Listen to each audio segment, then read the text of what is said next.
Urganch shahrida har kuni oqova suv tarmoqlarida tiqilish holatlari sodir bo'lmoqda.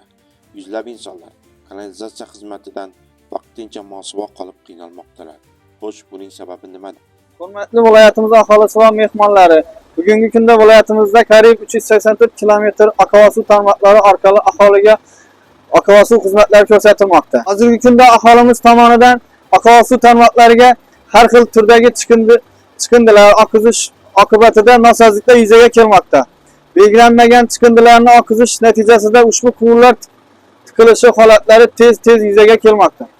Bundan tashqari, har xil turdagi bolalar tagliklari, qattiq maishiy chiqindilarni oqizish natijasida oqova suv haydash inshootlaridagi nosoz agregatlar buzilish holatlari ko'plab uchramoqda. Bu holatlar birinchi navbatda siz yashab turgan joydagi aholiga o'zingizga zarar yetkazishi mumkin.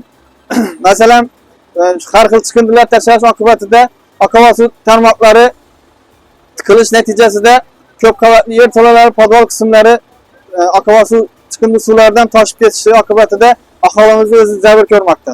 Shuni inobatga olgan holda aziz yurtdoshlarimiz va mehmonlar oqova suv tarmoqlariga, ya'ni xalqimiz tilida aytganda unitazlarga chiqindilarni tashlamasligingizni iltimos qilib qolamiz.